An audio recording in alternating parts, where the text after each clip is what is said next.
I'm Regina, 32 years old.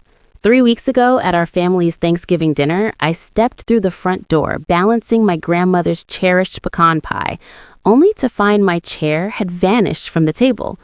23 relatives were seated. Not one spoke.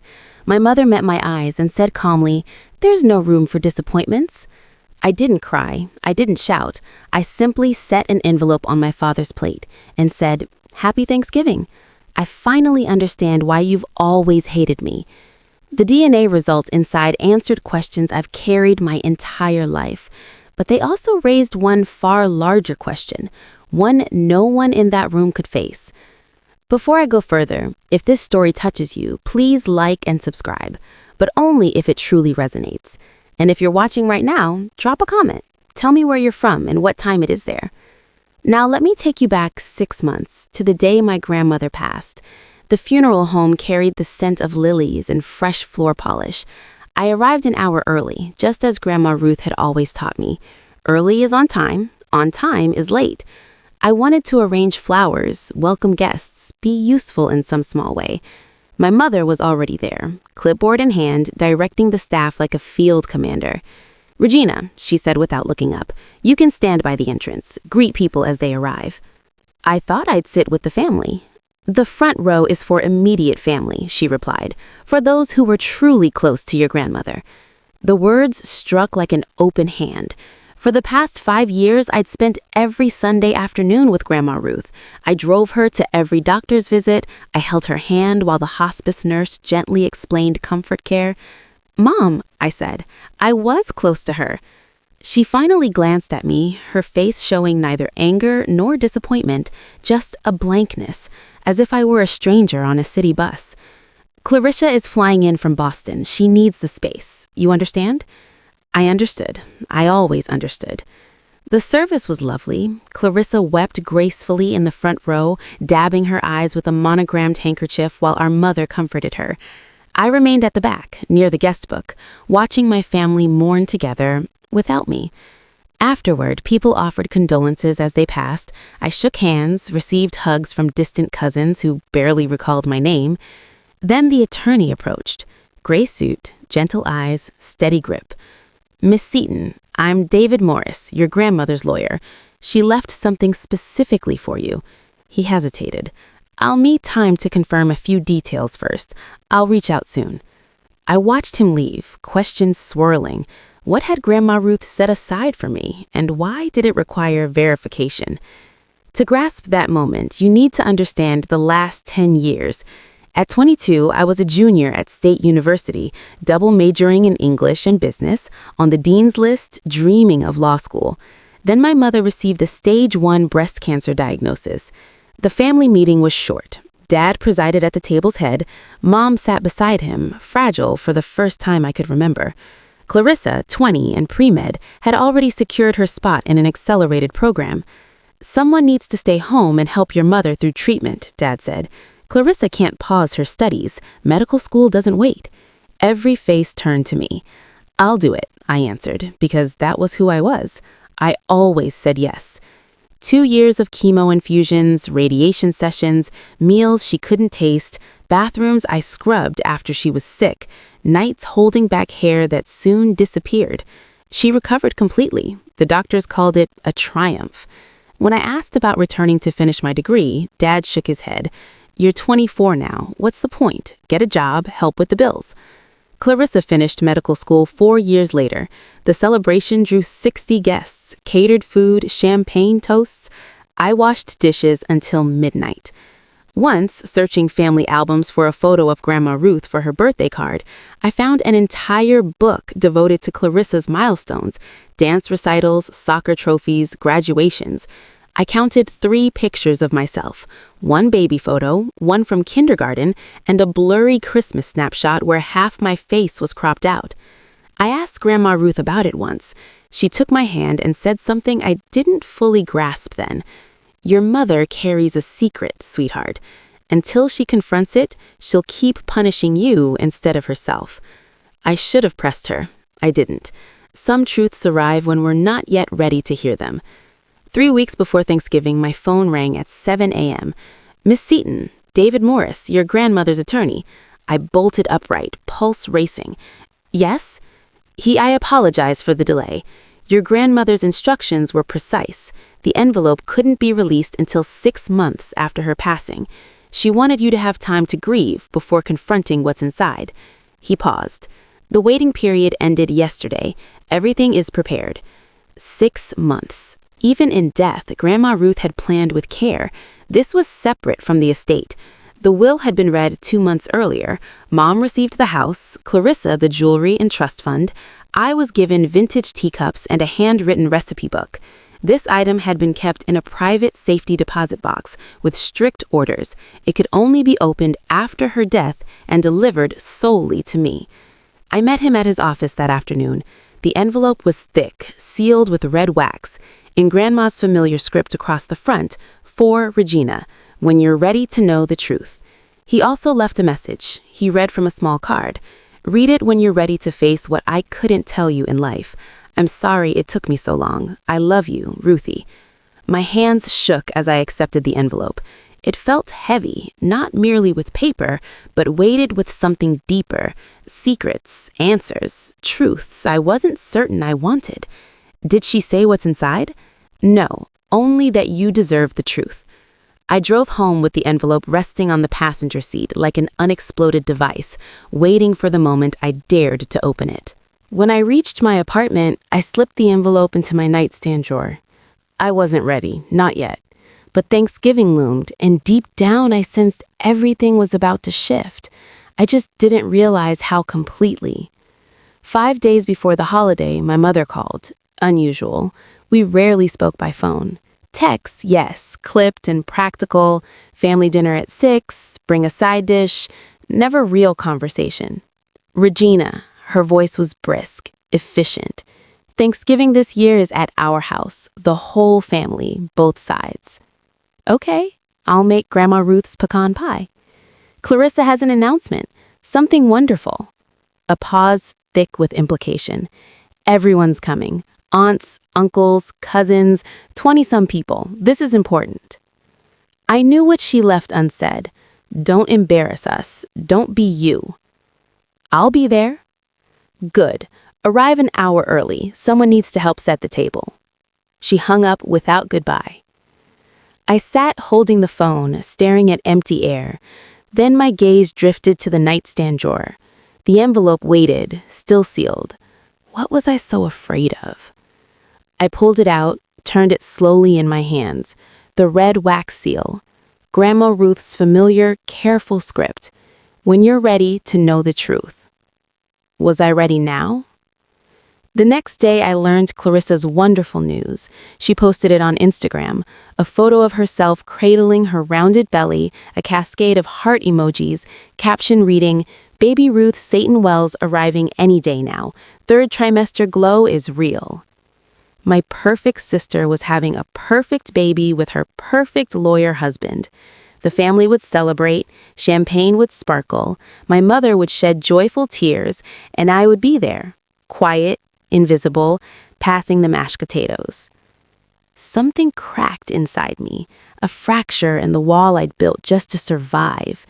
Maybe it was time to stop disappearing. That night, I opened the envelope. My fingers trembled as I broke the wax seal.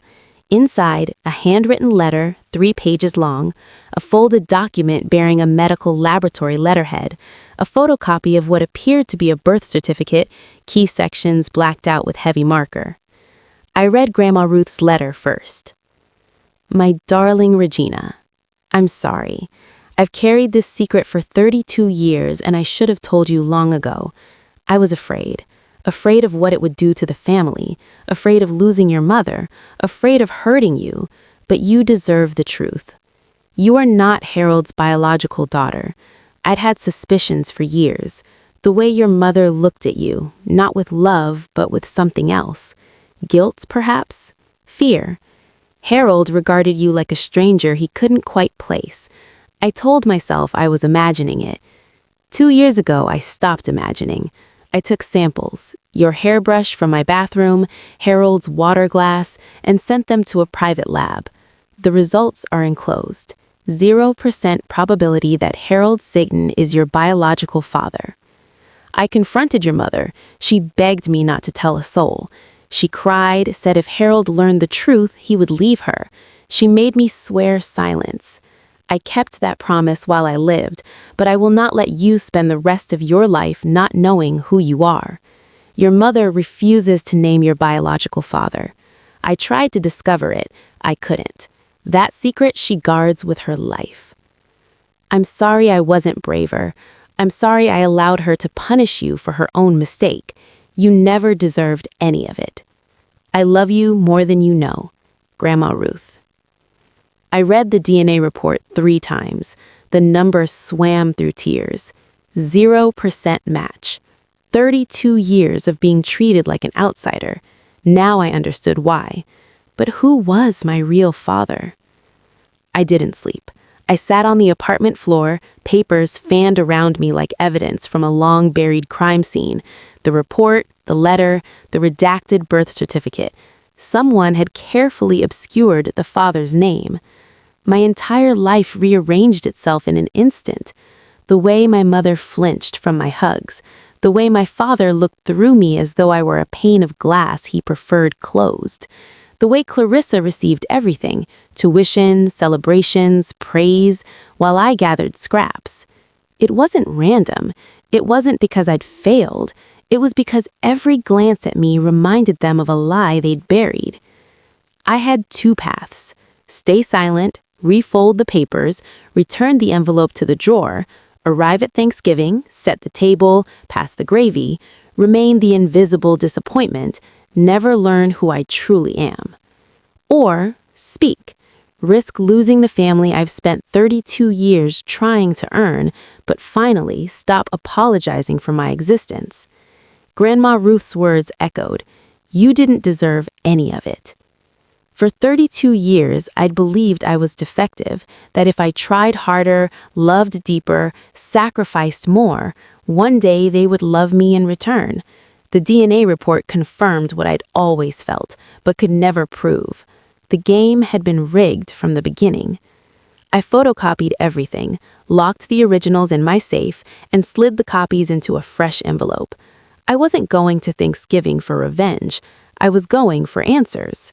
And if they pushed me one more time, if they proved yet again that I had no place at their table, I would hand them the truth they'd hidden for 32 years. The truth doesn't ask permission. It only needs someone courageous enough to voice it. Thanksgiving morning dawns cold and bright, the kind of November day that looks beautiful but stings. I parked behind Clarissa's white Mercedes in my parents' driveway. The house looked like a magazine spread, wreaths on the door, pumpkins lining the porch, a gathered together banner in the window. The envelope rested in my coat pocket. I'd promised myself I wouldn't use it unless they forced my hand. Stay calm, be patient, give them one final chance. Mom opened the door before I could knock. "You're late." "I'm 10 minutes early." I said an hour early. Clarissa's already inside. We're behind schedule. She turned and walked away, leaving me to close the door behind myself. The house smelled of roasting turkey and cinnamon candles. 24 place settings ringed the extended dining table.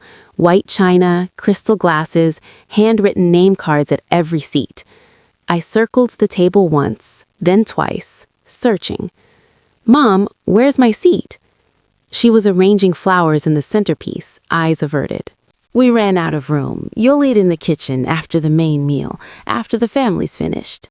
My heart rate spiked. Stay calm. There were 24 seats. I counted 23 names.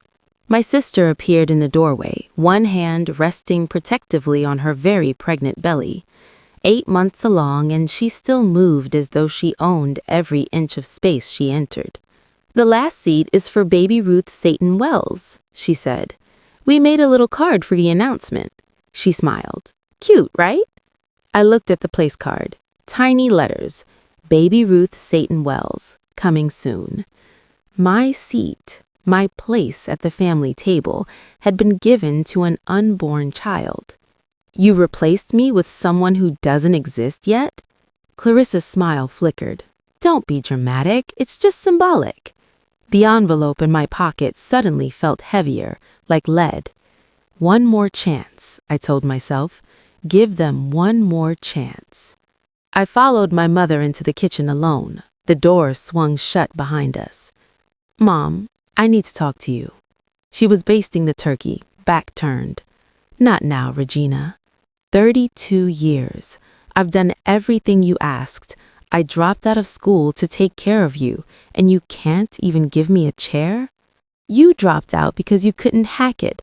Don't rewrite history. You asked me to stay. Dad said Clarissa couldn't be interrupted. Clarissa had a future. She finally turned. Her eyes were flat, cold. You had a job, helping this family. That's what you were good for. The words landed like ice water. Good for. Want the truth? She continued. Fine. You've always been different, difficult. I tried, Regina. God knows I tried to love you the way I love your sister. But there's something missing in you, something broken. I felt the envelope press against my chest, the truth burning through the fabric. Something missing in me? I repeated. Or something you're not telling me. Her face changed, just for a second. A flash of fear before the mask snapped back into place. I don't know what you're talking about. I think you do. The kitchen door swung open. My father stood there, whiskey glass in hand. Everything all right? Mom's voice turned syrup sweet. Fine, honey. Regina was just leaving to help greet guests. I looked at my father, the man who had never hugged me, never said he was proud, never looked at me the way he looked at Clarissa. Sure, I said. I'll go stand by the door like the help. I walked past him, stopped, turned back. Happy Thanksgiving, Dad. He didn't respond. He never did. 20 minutes later, I found him in his study. He sat in his leather chair by the window, staring at the backyard where I used to play alone, while Clarissa had friends over. His whiskey sat untouched. Dad? He didn't turn. What is it, Regina? I don't have a seat at the table. Mom handles the arrangements, and you're okay with that? Your own daughter eating in the kitchen like a servant? Silence. He swirled his drink. Ice clinked against glass. You're not... He stopped himself. I'm not what? He finally looked at me. In his eyes, I saw something I'd never noticed before. Not hatred, not disappointment, just emptiness, like a wall where a picture used to hang. You're your mother's daughter, he said. She decides. I'm your daughter, too. The silence stretched so long I could hear the clock ticking on his desk. You're your mother's daughter, he repeated. The emphasis shifted this time, a weight I was only beginning to understand. Dad, if there's something I should know, drop it, Regina. He turned back to the window. Today is about Clarissa, about the baby. Don't cause problems. I've never caused problems. That's the one thing I've never done. Then don't start now. I left his study with a new certainty hardening in my gut. My father knew something, maybe not everything, but enough, and he'd chosen silence over truth, comfort over honesty. He'd watched me treated like an outsider for 32 years and never spoken a word. That wasn't neutrality, that was complicity. Guests would arrive soon. I could hear car doors closing in the driveway, voices calling holiday greetings. One more chance, I told myself. They were running out. Aunt Margaret arrived at 2:15. I saw her through the living room window, my mother's younger sister, the one who still sent me birthday cards with handwritten notes when everyone else forgot. 64, but she moved with the energy of someone younger. Silver hair cropped short, kind eyes that always seemed to see more than she let on. I opened the door before she could ring. Regina. She pulled me into a hug, not the brief, performative kind my mother gave, but a real one, warm and steady. How are you holding up? I'm fine. Sweetheart, I asked how you're holding up, not the polite answer. Something in my chest cracked open. They didn't give me a seat at the table. Her jaw tightened. Of course they didn't. She glanced past me into the house, toward where my mother held court in the living room. Diane hasn't changed. She never will. I lowered my voice. Aunt Margaret, before Grandma Ruth died, did she ever talk to you about me? About anything unusual? She went very still. Why do you ask? The lawyer gave me something from Grandma. She wrote that I deserve to know the truth. Aunt Margaret's eyes closed briefly. When they opened again, they were wet. She sent you the results, didn't she? My heart stopped. You know? I drove her to the lab. Her voice dropped to a whisper. 2 years before she died, she made me promise not to tell anyone until she was ready. Then she got sick so fast. And Aunt Margaret, who was my real father? I don't know. Only Diane knows that. She gripped my hands tightly. But whatever you're planning to do, Regina, be careful. Your mother has spent 32 years burying this. She won't let it surface without a fight. I'm not looking for a fight. No. She studied my face. You're looking for the truth. That's more dangerous. Aunt Margaret pulled me onto the back porch, away from the arriving guests. The November air bit through my sweater, but I barely felt it. Tell me everything. She rubbed her arms against the cold. It started about 3 years ago, right around when you began visiting her every Sunday. She finally had real time alone with you, and she noticed things. The way you flinched when you spoke about your mother, the way you never mentioned your father with any warmth. She started asking questions. I thought I was imagining it at first. You weren't, Aunt Margaret said softly. Ruth confronted Diane once, years ago, when you were still a teenager. Diane denied everything, screamed at her own mother, accused Ruth of trying to destroy her marriage. They didn't speak for 6 months. But Grandma didn't give up. No, she waited. She watched. And 2 years before she died, she decided she needed proof. Aunt Margaret looked directly at me. She asked me to help. I didn't want to. It felt like betrayal, going behind my own sister's back. But Ruth said something I couldn't argue with. What? That child has spent her whole life being punished for a sin she didn't commit. If I don't find out the truth, she never will. My throat tightened. Even after death, Grandma Ruth was still fighting for me. We got the samples about 18 months before she passed, Aunt Margaret continued. Hair from your brush when you visited, water glass Harold used at a family dinner. Ruth sent them to a private lab.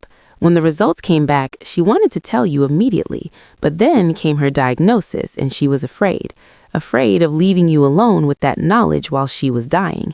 So she arranged a delay with the lawyer. 0%, she added quietly, nodding. Ruth confronted Diane one last time. Diane fell apart, begged on her knees, said if Harold found out he'd leave her, said it would destroy Clarissa. She made Ruth promise to take the secret to her grave. But Grandma couldn't do it. She couldn't let you spend your whole life in the dark. Aunt Margaret squeezed my hand. She loved you so much, Regina, more than you know. By 3, the house was full. 23 relatives filled the living room and dining area, the air thick with chatter, laughter, and the clink of pre-dinner drinks. Cousins I saw once a year, aunts who air-kissed my cheek without meeting my eyes, uncles who called me Rachel or Rebecca before correction.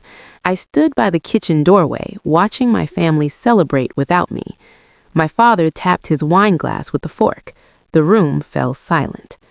Before we sit down, he said, I want to say how grateful I am for this family, for my beautiful wife Diane, who made this meal possible, for our daughter Clarissa, who makes us proud every day. He raised his glass toward our sister. And for my soon-to-be grandchild, who we already love more than words can say. No mention of me, not even a glance in my direction. Clarissa stood, radiant in a cream-colored dress that accentuated her baby bump. Marcus slipped an arm around her. Thank you all for being here, she said. We have an announcement, though I'm sure most of you already saw it on Instagram. Light laughter rippled through the room. We're expecting, due any day now, and we've decided to name the baby Ruth, after our grandmother. The room erupted in applause. My mother's smile flickered for a single second before she dabbed what looked like happy tears. Everyone hugged Clarissa.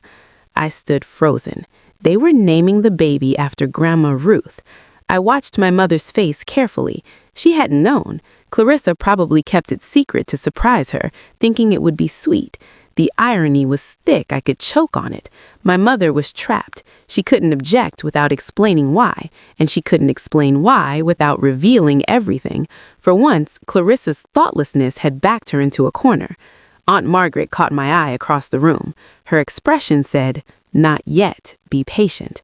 But patience was wearing thin. "Regina," my mother's voice sliced through the noise. "Guests are seated. Go to the kitchen and make sure the serving dishes are ready. Let the adults enjoy the meal." Let the adults enjoy the meal. I was 32 years old. I need to pause here for a moment because I know some of you understand exactly what I'm feeling right now. Have you ever stood at the edge of a family gathering, watching everyone else belong, wondering why you never could? If you have, comment "I understand" below. And if you haven't subscribed yet, now's the time, because what happens next changes everything. Let me tell you about the toast. It started innocently enough. Clarissa stood at the head of the table, sparkling cider in hand. No alcohol this close to her due date. Pregnancy glow in full effect. 23 faces looked up at her with adoration. I stood in the kitchen doorway, dish towel over my shoulder like a uniform.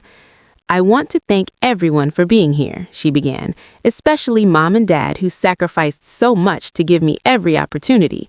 The piano lessons, private school, medical degree." She laughed lightly. "I know I wasn't cheap." Polite chuckles circled the table. "And I want to acknowledge someone else." She turned toward me. My heart lifted for a stupid, hopeful second. My sister, Regina, who stayed home when Mom was sick so I could pursue my dreams. The room made sympathetic noises. I waited for the rest, the gratitude, the recognition, something. Every successful family needs someone who stays behind, someone to hold down the fort while the rest of us reach for the stars. Regina is that person. She's our foundation. Foundation, the thing people stand on, walk over, never see. So thank you, Regina, for being, she paused, searching for words, reliable, steady. You know, the dependable one. More murmurs of agreement, and Aunt Barbara nodded sagely. Every family needs a Regina. Clarissa raised her glass. To family. To family, everyone echoed. I didn't raise anything. My hands were full of serving dishes I'd been carrying when she began her speech. Dependable, reliable, steady. Not smart, not accomplished, not loved, just useful. My mother caught my eye and smiled, the kind of smile that said, "See how generous we are acknowledging you at all?" The envelope in my pocket felt like it was burning through my coat. Not yet, I told myself, but soon. I retreated to the kitchen to reload serving dishes. Through the crack in the door, I could hear the conversation at the table. Such a shame about Regina, Aunt Barbara, my mother's cousin from Philadelphia. Diane told me she just couldn't finish school, some kind of anxiety issue.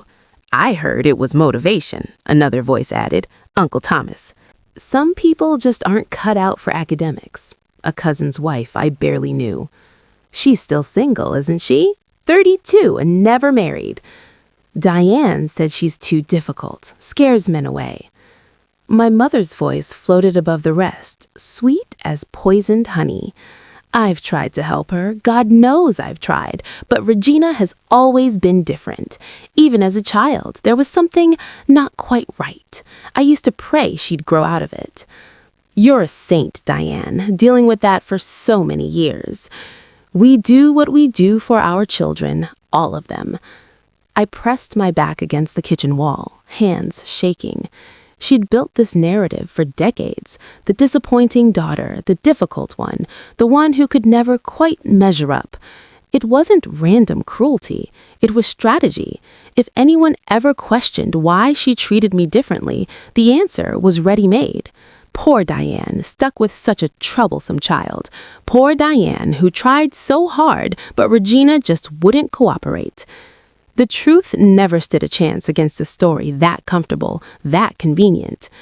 I thought of all the family gatherings where I'd felt judgmental eyes on me, all the whispered conversations that stopped when I walked in, all the pitying looks from relatives who thought they knew who I was. They didn't know me. They knew my mother's version of me, and tonight that version was going to die. After the main course, I carried out Grandma Ruth's pecan pie. I'd spent hours on it. Her exact recipe, handwritten on a card stained with decades of kitchen love. The lattice crust was golden brown. The filling smelled like cinnamon and memory, like the only person in this family who'd ever loved me without conditions. I set it on the table. Conversation paused. "What is that?" My mother's voice sharpened. "Grandma Ruth's pecan pie, her recipe." "I didn't put that on the menu." I thought, for the baby. Clarissa said they're naming her Ruth. It seemed fitting. The silence stretched like a held breath. Clarissa exchanged a quick glance with my mother. "That's sweet," Clarissa said carefully, "but we actually have a dessert catered from Henri's bakery, 3-tier pumpkin cheesecake." "There's room for both," I said. My mother stood. "Regina, take that to the kitchen. We don't need it." "It's Grandma's recipe. She taught me herself." "I said we don't need it."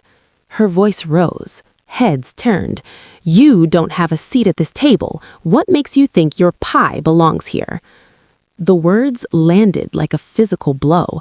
23 faces stared at me. Some looked uncomfortable. Some looked curious. Some, the ones who'd heard my mother's stories, looked like they'd expected this. "Why don't I have a seat?" My voice was calm, calmer than I felt. "I'm your daughter." My mother's mask slipped.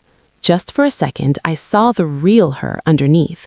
Not cold, but terrified. Then it snapped back. "You are a disappointment," she said loud enough for everyone to hear. "You've always been a disappointment, and there is no room at this table for disappointments." The room went silent. Nobody defended me. Nobody said a word. I stood there a long moment, the pie in my hands, 23 pairs of eyes on my face. Something inside me, the thing that had kept me quiet for 32 years, that had made me believe if I just tried harder, loved more, gave more, they would finally accept me, that thing cracked open and fell away. I set the pie down gently on the table. 32 years, I said. My voice didn't shake. I have spent 32 years trying to understand why you hate me, why I could never be good enough, why Dad looked at me like a stranger, why you gave Clarissa everything and gave me scraps. "Regina," my father's voice, a warning. "I dropped out of school because you asked me to. I took care of you through cancer because you needed me. I showed up to every holiday, every dinner, every event where you treated me like the help, and I never once asked why." I reached into my coat pocket. Grandma Ruth asked. She wanted to know why her granddaughter was being punished for something she didn't do. My mother's face went white. "Grandma Ruth?" She found out, and she made sure I would too. "What is that?" Clarissa's voice rose, nervous. I walked to my father's place up ahead of the table. He looked up at me, that same empty expression I'd seen my whole life, but now with something new, underneath. Fear. I placed the envelope on his plate. "Happy Thanksgiving, Dad. I finally understand why you hate me, because I'm not your daughter." The room erupted, but I wasn't done. The DNA results are inside, 0% match, and the real question isn't who my father is. I looked straight at my mother. It's why you punished me for your mistake. My father's hands trembled as he opened the envelope. The room had frozen, forks suspended, wine glasses forgotten, 23 people holding their breath. Somewhere a clock ticked. The turkey grew cold. Dad pulled out the papers. His eyes moved across the page. I watched the color drain from his face, starting at his forehead and moving down like a tide going out. "What is it?" Clarissa stood. "Dad, what does it say?" He didn't answer. He just stared at the numbers, at the laboratory seal that made it official. "Harold," my mother's voice cracked. "Harold, listen to me." 0%. His voice was barely a whisper. Probability of paternity, 0%. Gasps rippled around the table. Someone dropped a fork. Aunt Barbara's hand flew to her mouth. "That's impossible," Clarissa said.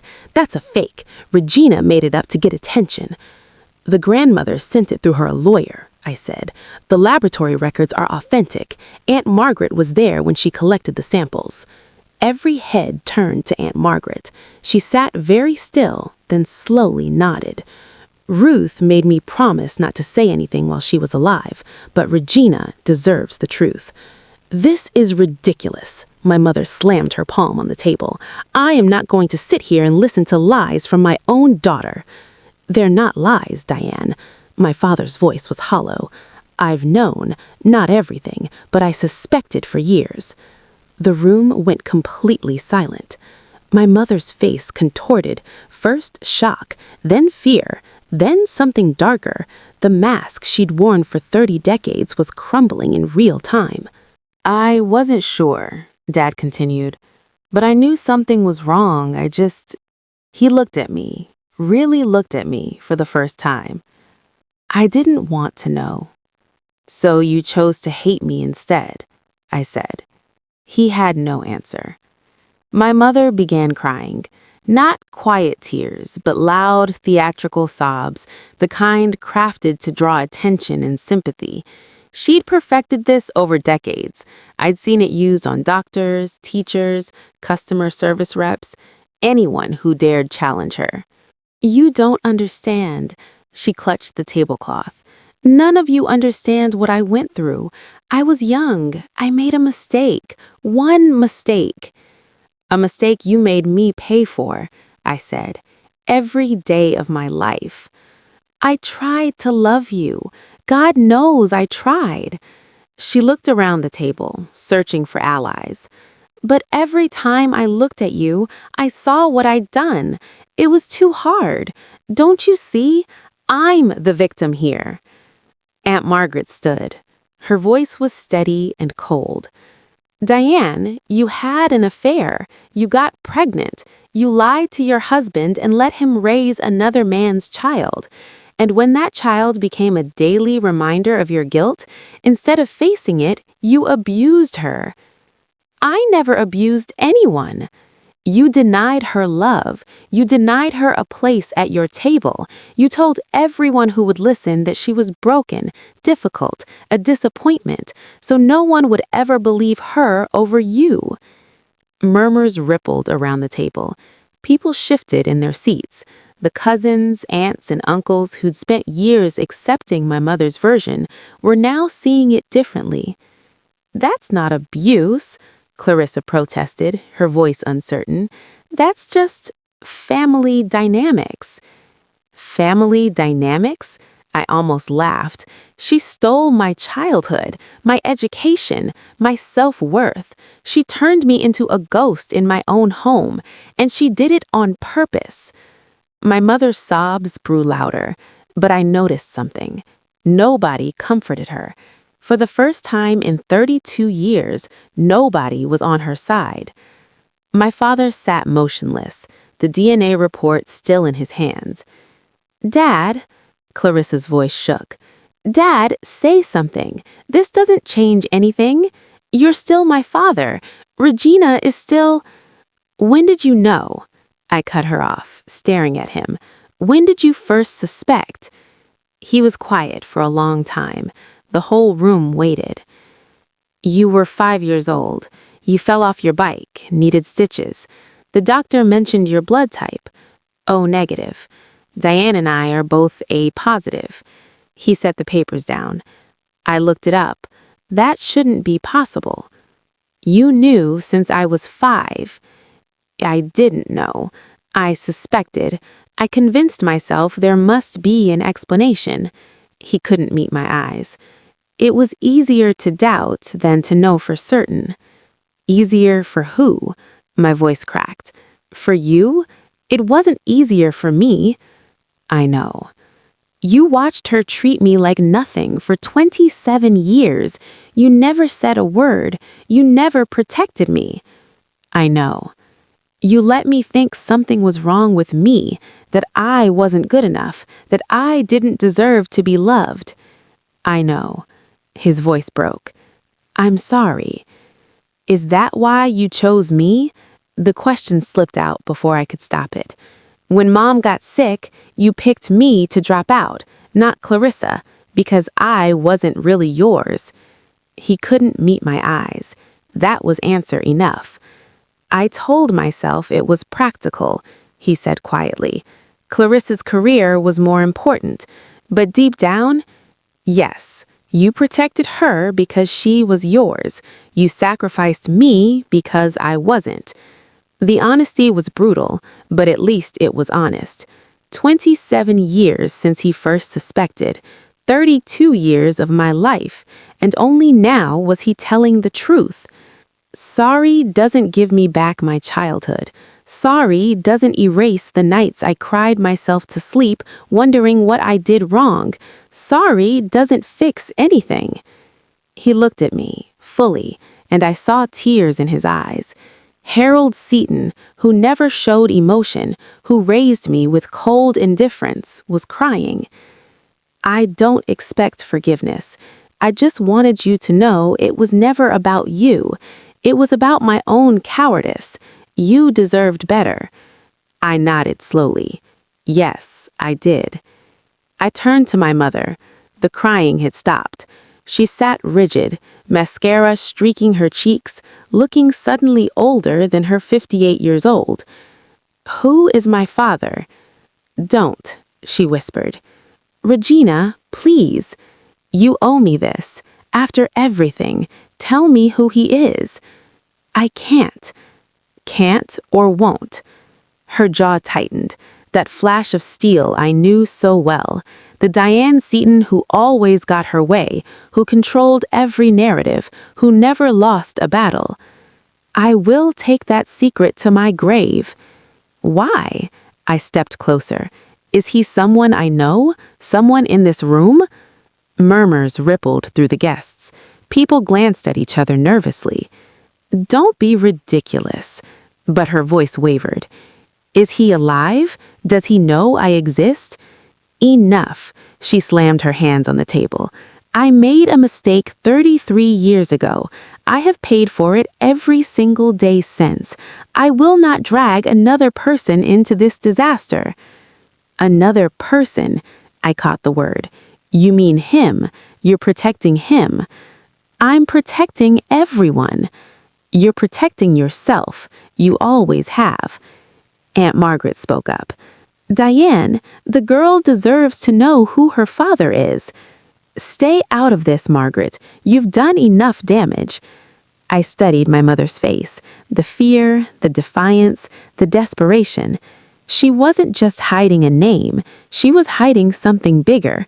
Something that would make this worse. Fine. Keep your secret. I'll find him myself. Her eyes widened. You can't. I can. DNA databases, genealogy websites, private investigators, one way or another, I'll know. I picked up Grandma Ruth's pie from the table. Enjoy your Thanksgiving. I turned toward the door. Behind me, I heard my mother's voice, barely a whisper. If you find out, you'll wish you hadn't. I didn't stop walking. Before I tell you what happened next, I want to know what you think. Who do you believe my real father is? Someone my mother worked with? Someone from the family? Comment your theory below. I read every single one. If you're new here and this story has you hooked, hit subscribe and the notification bell, because the aftermath of that Thanksgiving changed everything. Let me tell you about the fallout. I walked to the front door, Grandma Ruth's pie in my hands, 23 pairs of eyes on my back. Clarissa caught up with me in the hallway. Regina, wait. She grabbed my arm. Her face was blotchy, mascara streaking down her cheeks.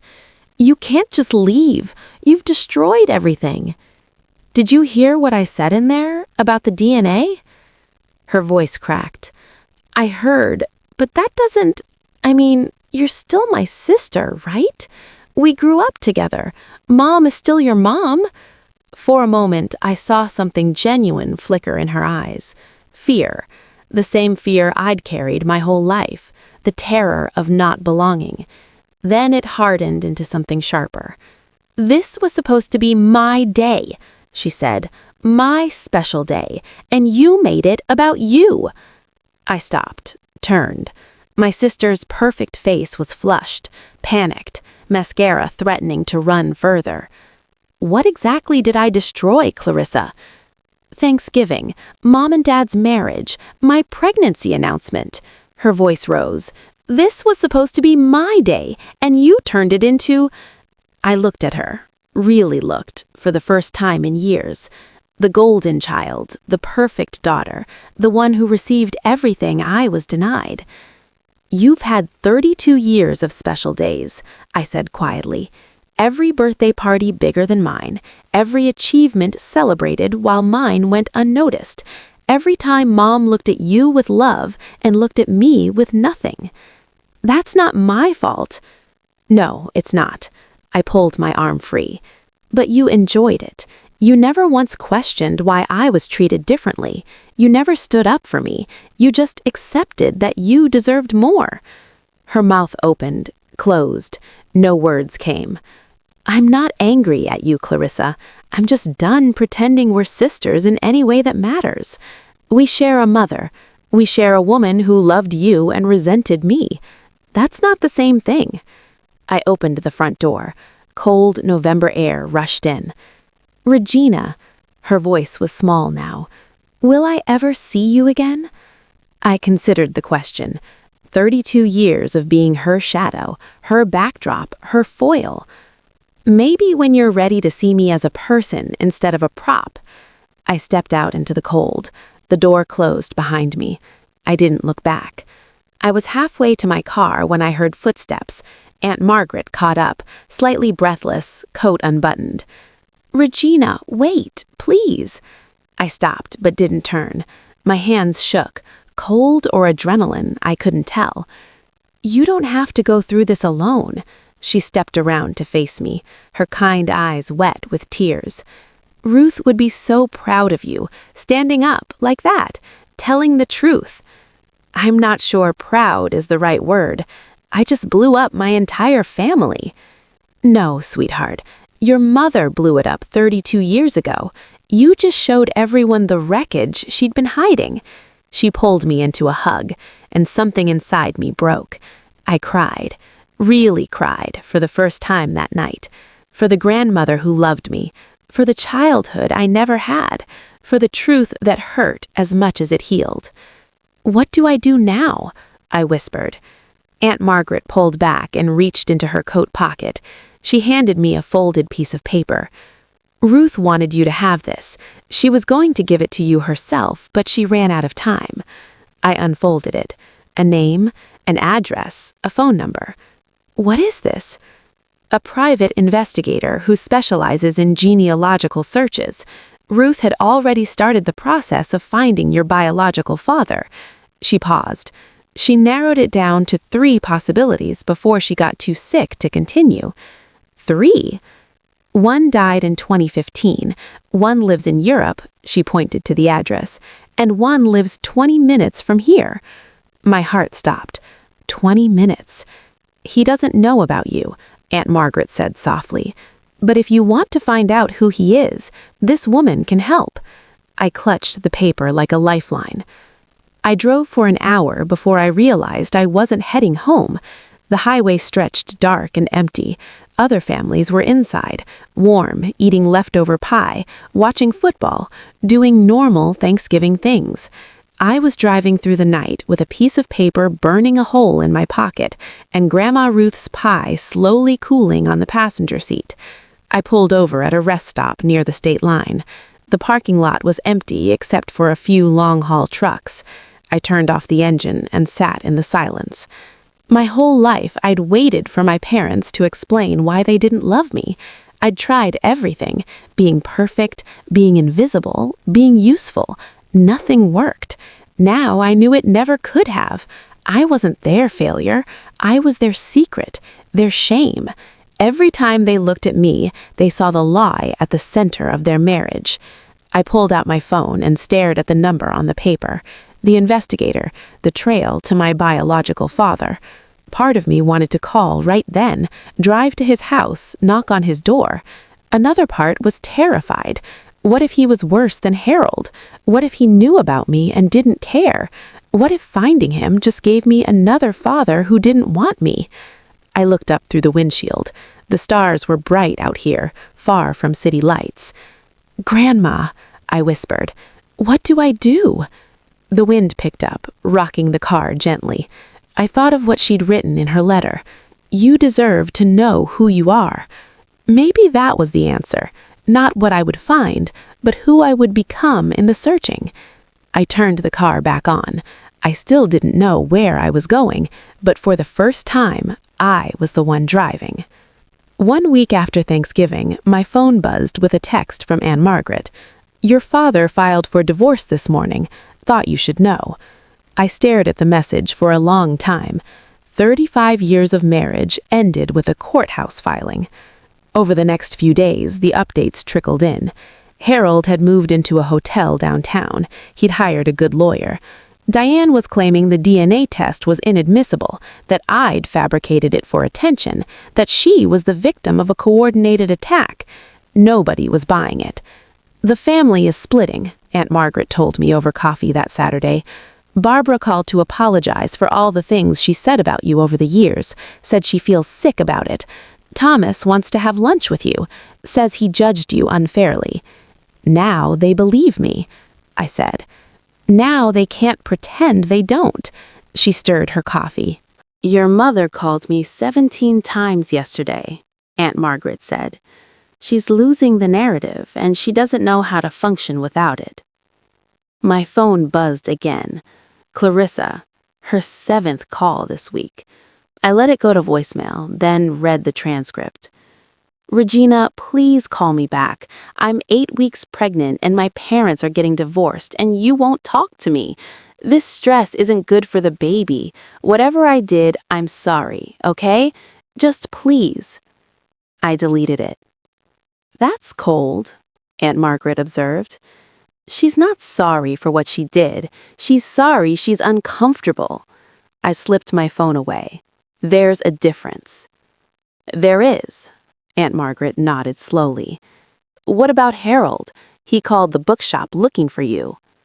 "I know. Are you going to talk to him?" I thought about it. The man who knew, or suspected, and chose silence. The man who let me suffer to protect his own comfort. Eventually, when I'm ready, if I'm ever ready. 2 weeks after Thanksgiving, Harold found me. I was shelving books in the biography section when the bell above the door chimed. Something made me look up. He stood in the entrance, smaller than I remembered, older. His coat hung loose on his shoulders as if he'd lost weight. "Regina," his voice was hoarse. "Can we talk?" I led him to the coffee corner at the back of the shop. We sat across from each other at a small table.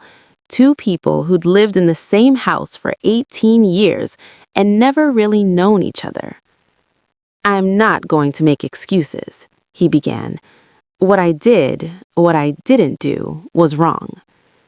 "When you suspected," I said, "when you first doubted I was yours, what stopped you from finding out for sure?" He stared at his hands. "Fear. If I knew for certain, I'd have to do something about it. Leave Diane, tear the family apart, face what it meant about my marriage. So you punished me instead." I told myself I wasn't. I told myself I was just keeping my distance, being fair. Fair. I convinced myself that treating you like a stranger was fair. It wasn't. I know. He looked up at me, eyes red-rimmed. "You were a child, Regina. You didn't ask to be born into this mess, and I made you carry the weight of my own cowardice." I felt something shift inside me. Not forgiveness, not yet, maybe not ever, but something like acknowledgement. "There's something you should know," he said, reaching into his jacket. After Thanksgiving, I couldn't sleep. I went through old boxes in the garage, things from when Diane and I first got married. I found her work albums from the accounting firm. He slid a photograph across the table. A company picnic, summer 1992. My mother in a sundress, laughing at something off camera. Next to her, his hand almost touching her shoulder, a young man with dark hair and kind eyes. James Martin, Harold said. He was an accountant at the firm where your mother worked as a secretary. They were close for about a year before she got pregnant with you. I couldn't stop staring at the photo. Something about the eyes, the set of the jaw. Does he know about me? I don't think so. He transferred to another company before Diane started showing. According to what I found, they never spoke again. I turned the photo over. Nothing on the back. Why are you giving me this? Harold was quiet for a long moment. Because Ruth was right. You deserve to know who you are. And because, he took a breath, it's the only thing I can give you that might matter. I thought about the investigator's information waiting in my apartment, the 3 possibilities. 1 dead, 1 in Europe, 1 20 minutes away. Where does he live? Maple Street, about 15 minutes from here. Harold's voice was steady. He's 62, retired last year, never married, no other children. He paused. I don't know what that means, or if it means anything. I tucked the photo into my bag. Thank you, I said, for this. I know it doesn't make up for anything. No, it doesn't. I stood up. But it's a start. He nodded, accepting that. I walked him to the door. Before he left, he turned back. Regina, whatever you find out, whoever he is, I hope he's better than me. That's a low bar. I know. He almost smiled. Happy hunting. I watched him walk away into the winter afternoon, smaller than I'd ever seen him. Then I pulled out the photo and looked at it again. James Martin. Was he my father? There was only one way to find out. 1 month after Thanksgiving, my 33rd birthday came and went, last week. Aunt Margaret baked a cake shaped like a stack of books, and for the first time in memory, I actually celebrated. I'm sitting in my new apartment, a studio above a bakery on Oak Street, 3 blocks from Aunt Margaret's house. The walls are bare except for one photograph, me and Grandma Ruth at my 8th birthday party, the only picture from my childhood where I'm genuinely smiling. Things are different now. I enrolled in community college, evening classes twice a week, business administration, the degree I never got to finish. My professor is younger than me. I don't care. The bookshop gave me more hours. The owner, Mrs. Patterson, told me she'd always wanted to make me assistant manager, but thought I wasn't interested. She said, "You seemed so beaten down, like you didn't believe you deserved more." She was right. I didn't. I'm learning to. Clarissa had her baby last week, a girl. They named her Ruth like they said they would. My mother called to tell me, the first time we'd spoken since Thanksgiving. "Your niece was born," she said, voice carefully neutral. "I thought you'd want to know." "Congratulations. I hope she's healthy." "She is. 7 pounds, 4 ounces. Clarissa wants you to come visit." "I'll think about it, Mom." I hung up. I didn't feel guilty. That's new for me. The investigator's number is saved in my phone. I've called 3 times now. She confirmed what Harold told me.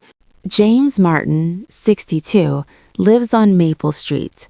Retired architect, no family of his own. I haven't gone to see him yet. Some days I feel ready. Other days the fear wins. But I'm not giving up. I'm just taking my time. For the first time in my life, I have all the time I need. No one is rushing me anymore. Last night, I read Grandma Ruth's letter again. I've read it so many times the paper has gone soft at the creases, the ink fading where my fingers have touched it most. But there's one part I keep returning to. A postscript I almost missed the first time, written in smaller letters at the bottom of the last page. P.S. Regina, I want you to remember something. You were not a mistake. You were not a punishment. You were not something to be ashamed of. You were a miracle I got to love for 30 years. The bravest, kindest, most resilient person I've ever known. Not in spite of what you went through, but because of how you survived it. Your mother's choices are not your story. Her shame is not your burden to carry. You are allowed to be happy. You are allowed to be loved. You are allowed to take up space in a room without apologizing for existing. Whoever your father is, wherever he doesn't define you either. You are already whole. You always have been. I'm sorry I couldn't be there to see you rise, but I know you will. You were born to find your truth, but don't let it consume you. Live, sweethearts. That's the only revenge that matters. All my love forever, Grandma Ruth. I held the letter to my chest and cried. Not the broken, hopeless tears I'd shed so many times before. These were different, cleansing, like rain after a long drought. She believed in me when no one else did. She saw me when everyone else looked away. And even though she's gone, I feel her with me, in this apartment, in my choices, in the life I'm finally building for myself. I'm trying, Grandma, I whispered. I'm really trying. Somewhere, I know she heard me. Today, I'm sitting at my kitchen table, my table with 4 chairs, in my apartment, looking at my phone. There's a text message I haven't opened yet. It arrived this morning from a number I don't recognize. I already know what it says. The investigator told me it was coming. James Martin found out about me. Someone, probably Harold, told him. He reached out through the investigator, asking if I wanted to meet. I've read the preview 50 times. Hello, Regina. I don't know if this is welcome, but I recently learned that I might be... The rest is hidden behind the notification. I haven't swiped to open it yet. Aunt Margaret is coming for dinner tonight. I made Grandma Ruth's pot roast, another recipe from the handwritten book. The apartment smells like rosemary and home. There's a new photo on my fridge. Me and Aunt Margaret at the bookshop the day I got promoted to assistant manager. Both of us grinning like idiots. I'm 33 now, a college student again. I have a job I actually care about, an aunt who loves me, and a grandmother who believed in me when no one else did. I have questions that might never be answered, a mother I may never forgive, a sister I'm not sure I want to know, and a message on my phone from a man who might be my father. I'll open it eventually, when I'm ready, but not right now. Right now, I have a pot roast to finish, an aunt to hug, a life to live. For the first time in 33 years, I get to choose what happens next. Not my mother, not Harold, not a secret older than I am. Just me, Regina Seaton, whoever that turns out to be. I'm finally holding the pen. And that's everything. If there's anything you take from my story, I hope it's this. You don't owe your silence to people who hurt you. Setting boundaries isn't abandoning your family, it's protecting yourself. And sometimes the truth hurts, but living a lie hurts more. Thank you for staying with me until the end. If this story resonated with you, or if you know someone who needs to hear it, please share it. Hit that like button if you felt something. Subscribe if you want more stories like this one. And tell me in the comments, do you think I should message James Martin? Should I meet my biological father? I really want to know what you would do. Check the description for more stories. And wherever you are, whatever you're going through, I hope you find your truth too.